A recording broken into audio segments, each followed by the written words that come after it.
Hi, everyone. Thanks for joining. My name is Janet Fanaki. I'm here representing WeTrials, and I am very happy to be welcoming Dr. Giselle Sholler.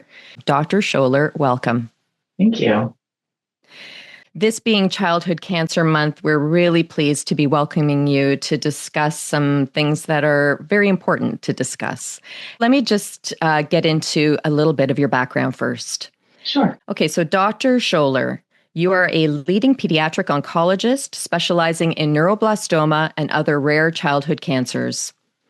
You currently serve as the Division Chief of Pediatric Hematology Oncology at Penn State Health Children's Hospital and as the Director of Pediatric Oncology Research at the Penn State College of Medicine.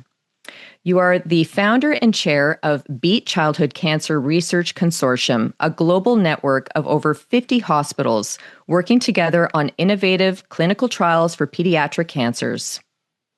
Your visionary leadership and extensive expertise, you are a pioneer in pediatric oncology, working tirelessly to improve outcomes for children facing some of the most challenging cancers. We today are going to explore your journey and how you are advancing treatments for neuroblastoma and other rare pediatric cancers, offering hope to countless children and their loved ones worldwide.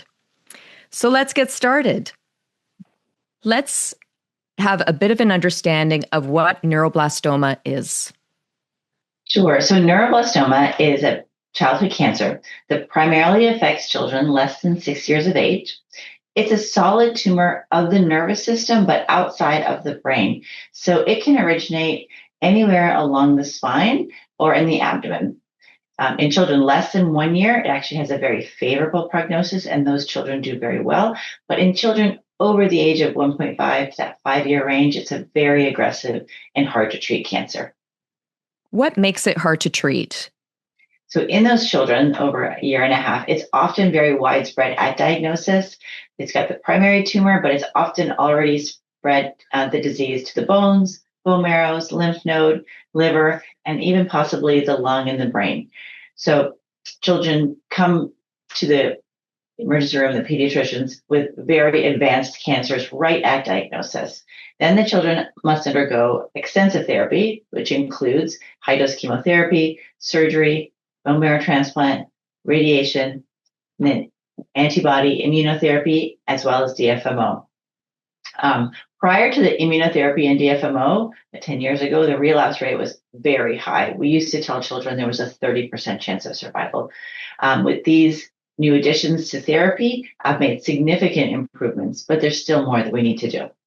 Can you just explain what DFMO is? Sure. DFMO is an oral medication. It's a pill that children can take twice a day. It was originally designed actually as an antiparasitic, but the pathways that it targets in the parasites is similar targets in the cancer cells that actually target the cancer stem cells. And that's why we give it after therapy when children are in remission, but we want to prevent the cancer from coming back. The cause of the relapse are those cancer stem cells that hide in the body and then 6 months, a year later can cause the cancer to regrow again. And the cancer stem cells have different pathways than the rapidly dividing cancer cells. So the DFMO targets those pathways, turns the cancer stem cells off so that cancers can't come back. What are some of the common challenges that are faced by families at diagnosis? Sure. So as I mentioned, this is a very rapidly growing tumor. So the challenges at diagnosis for the families is often a quick and accurate diagnosis. And then treatment needs to start immediately. So comprehending all the information that's being given to them in a very short amount of time, in days, is very challenging for families and parents making decisions. When weeks earlier, they had never even contemplated that a child could have cancer. And now they're being told that their child has a life-threatening disease and therapy needs to happen quickly. Chemotherapy needs to start. Having a team that you can trust and will support you during that time is so critical. Absolutely. I mean, anybody who's been on this journey understands that it's, obviously the patient is at the center of all of this, but it's the care that happens for so many different things around that. Absolutely. Why are clinical trials so crucial in pediatric oncology? The clinical trials are so crucial because it allows us to move the field forward. It allows us to find the answers that we didn't have before. We have chemotherapy, yes, that we can give to children and get many children into remission, but some of the chemotherapy we use are 50-year-old medications that cause a lot of toxicities, et cetera. We want to find better medications, more tolerable, less toxic therapies. So as we research these medications in our research labs and find therapies that we think will be effective for a child, the only way to bring this therapy to a child is through a clinical trial. So for families enrolling on clinical trials, we're able to bring these newer medications that we think will bring greater hope and better outcomes for those children.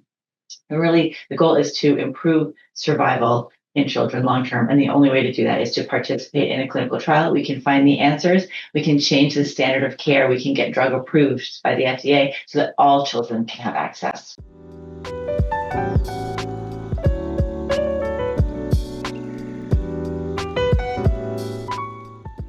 Can we discuss